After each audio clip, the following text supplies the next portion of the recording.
Hi, Amashkite. Bonjour. My name is Tegan, and this is my school, Signal Hill Elementary in Pemberton, British Columbia. It's in a beautiful place, surrounded by the outdoors, on the traditional territory of the Lillooet Nation. Welcome, bienvenue, Kathwalap. We think our school is awesome because we all work together. We are a multicultural, trilingual school. We learn English, French, and Uklamuch, and we are leaders in reconciliation. What is reconciliation?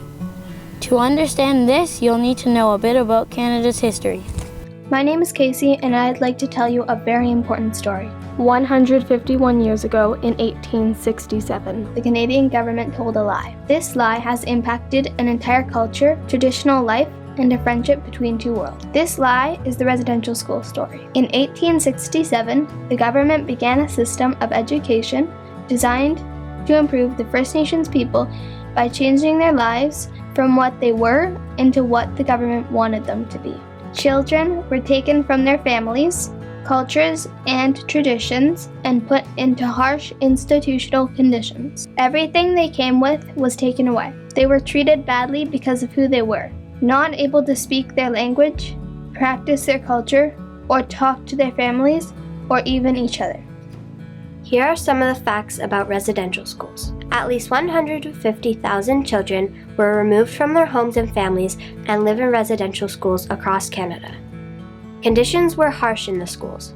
Children were often poorly fed and many children died. Many children felt lonely, isolated, and unloved. The children that did return home or were relocated to other cities across Canada often felt they did not belong anywhere and struggled all their lives. Some survivors suffered shame about what they had experienced, and others had difficulty raising their own children. We wanted to understand more about what this really meant for families. So, we asked some of our local elders. When I turned 7, actually it was about 3 days after I turned 7, I was taken away from my community, from my family, and sent to a school. I got sent to Williams Lake. Some were sent to Sechelt. Some went to Mission. Later on, I went to Kamloops. I graduated in Kamloops. My parents went, my uncles and aunts went, then we went for 3 years, I think. So it's actually my godparents too, so it's 3 generations right there. 2 of my older brothers and myself, they took us to Lillooet on that train. And from there on, we got loaded on to actually get this cattle trucks. That's where they loaded us on from there, right?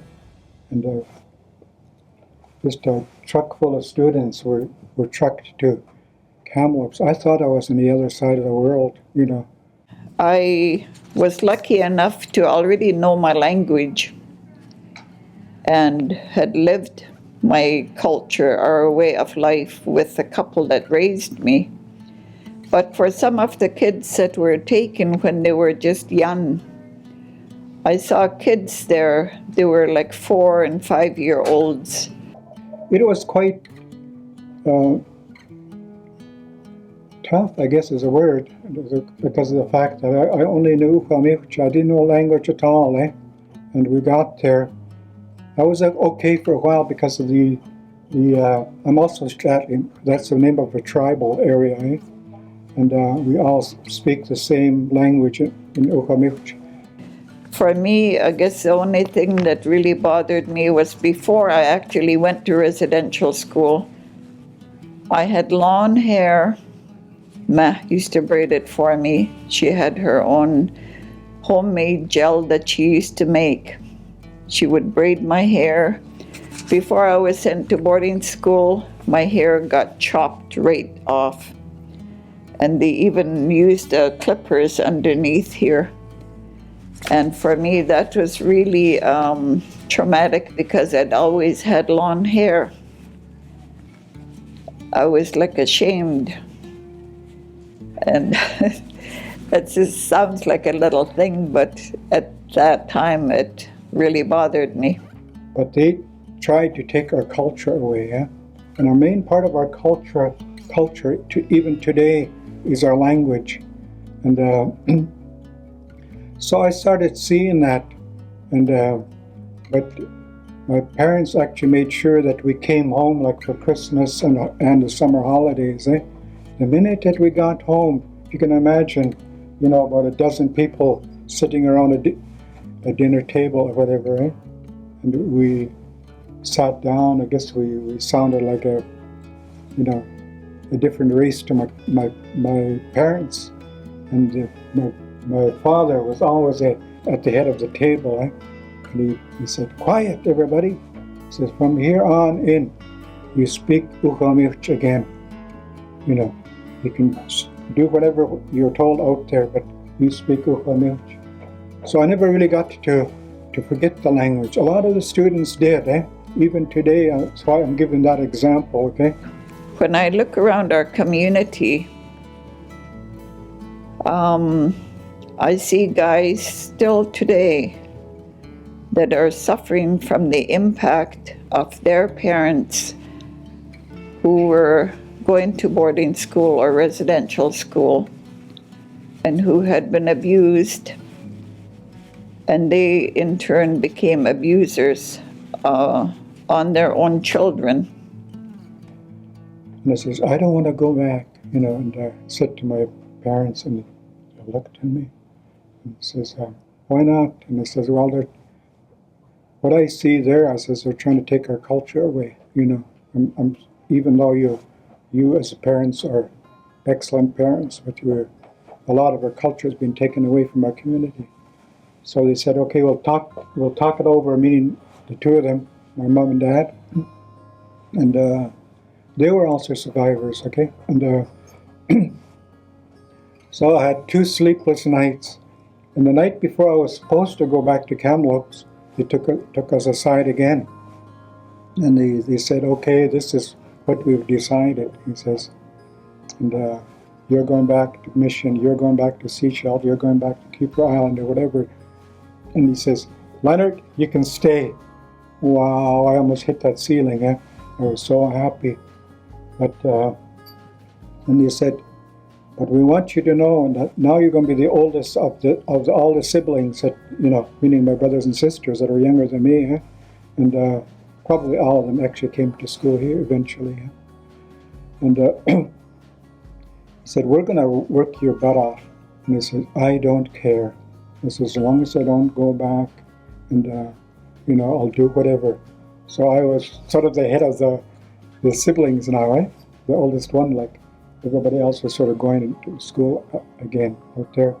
But I ended up going to day school in Mount Cree for 3 years, which was virtually the same, meaning that, but at least I got to go home, That school actually is gone by now, and actually they got me to head the destruction of that day school. Kids need their parents to grow up with love and compassion. By taking the children away from their parents, their strength, confidence, and identity were whisked away like the wind.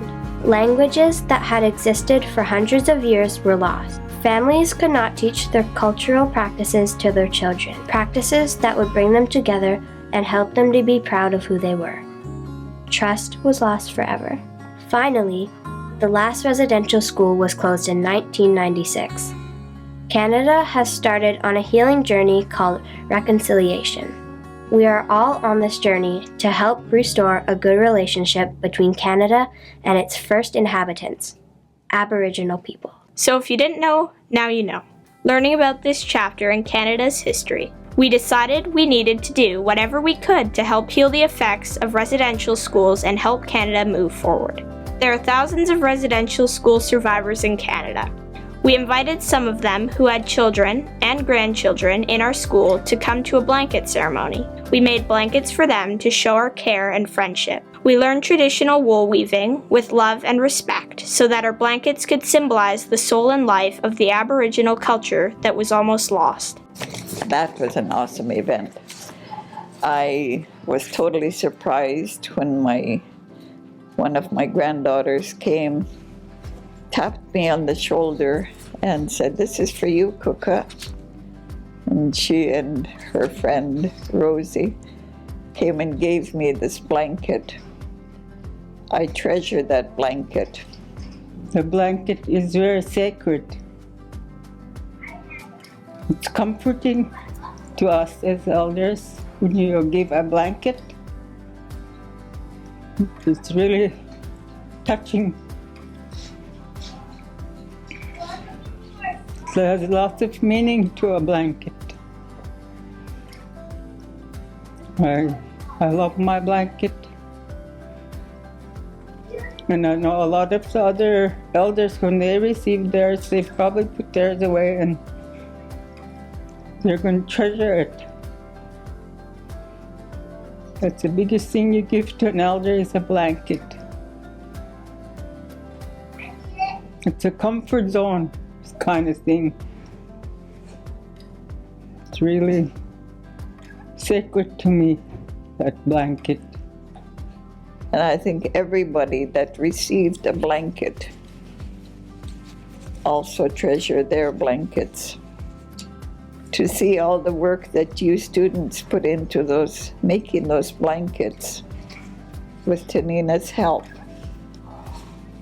I was so proud of all of you for making that gesture. I think it means a lot to our people when they see something like that happen. Making a wool-weaved blanket was hard, but because it was for someone who went to a residential school, I could keep going and finish it. It made me proud of our class. It was an amazing day, but we didn't want to stop there. We are still wondering, where do we go now? We asked some elders to find out what is important to them. We need to work more with community. We need to work with families. They need to build their self-esteem and to feel valued. People have to find their own way and find their own, I guess you would say, forgiveness and how to forgive and what it's going to take for them to forgive, whether it be as a single person or as a group, a family, a nation, or a country. It's what it's going to take. That's the order it has to go in. Learn everything about it that you can learn about it from the people that went and people that how it's affected the children and the grandchildren, and work on that from the bottom up. Like I said, it is a teaching for Canada and the natives of this land. The greatest teachers are the ones that hurt you the most, and the greatest forgiveness comes from that. So that pain, that teaching that they taught us has to come out and has to be forgiven and has to be acknowledged. They admitted it. Now it's up to the healing to go forward. That's what has to happen next. One of the biggest losses of residential school was that many Aboriginal languages were lost forever. Come join one of our Ukhmuch classes. At Signal Hill, we want to make sure that the local language of Lil'wat people, Ukhmuch, stays strong and alive. Simon Tuckenty Comkinswa. Watch Simon Tlahuela.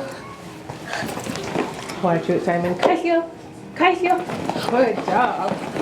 We think we are making a good start. We learn about the local Lil'wat culture in other ways here too. We participate in seasonal activities that were and still are crucial to the livelihood of the Lil'wat people. Our class is making traditional cedar baskets and making digital storybooks to document our learning. This is just one of the things we do, and I think it's important that we are learning it. We also learn about residential schools, and sometimes it's really awkward for me as a member of the Lil'wat Nation. My hope is that one day people will really understand the impact of residential schools. We suffered a lot, and I want everyone to know not to take things for granted. But it's a good thing. People still make fun of our culture sometimes. And if they learn about it, I think that racism will be a thing of the past. I hope that one day everyone will respect and appreciate and protect each other's cultures. Knowing our culture makes us feel good about who we are. Even though the last residential schools are closed, This is not the end of the struggle for Canada's Aboriginal people. They are still disenfranchised in this country. This means they are deprived of power and privilege. That's what they actually call us now, survivors, eh? We survived it. Aboriginal people have lost trust in our system of government, and we can understand why. Some of the laws that exist today are still totally unfair. Just because you don't see it doesn't mean it's not happening. We believe that everyone has a responsibility to learn about this because history often repeats itself. What we're doing, and to be part of it, really, and actually, he was here yesterday. My youngest son, Matt, he actually came to school here too, and he graduated at Pemberton also, right? And he's now going to SFU, and he's in his last semester, so he'll get his degree in Ukhanicht, in our language, eh? So now I was saying that's going to be the first step, because one of the elders told me of another nation, by the way, a really good friend, because they're teaching their people the language too, different languages, of course, and different tribes and etc. And he says, he called me Len. My name's Leonard, and he says, Len. He says, you know the language. He knows how to write it. Now you have to teach each other, you know. And that's what we have to do, really, you know, teach each other, you know, go on with it, pass it on. Being a leader requires courage. We want to show others that this can be done. We can make reconciliation happen. We hope showing what we are doing at Signal Hill will allow others to be brave because they will know they are not alone.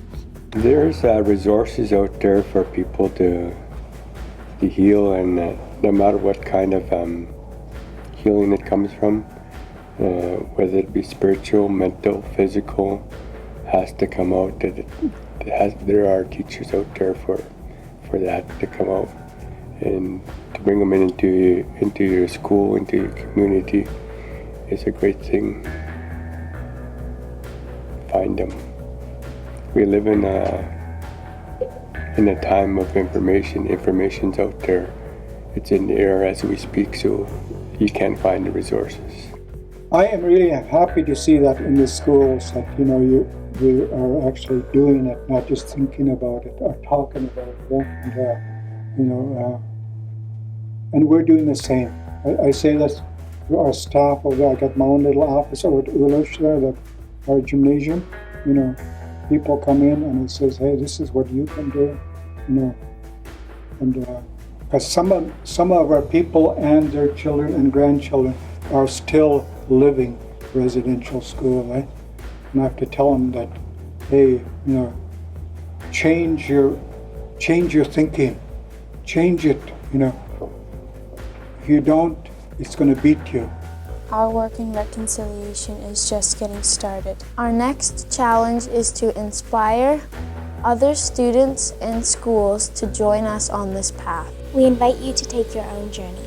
Learn about whose territory your school is on. Find out about the true history of your area from local Aboriginal knowledge keepers. Invite other elders in your community to come to your school.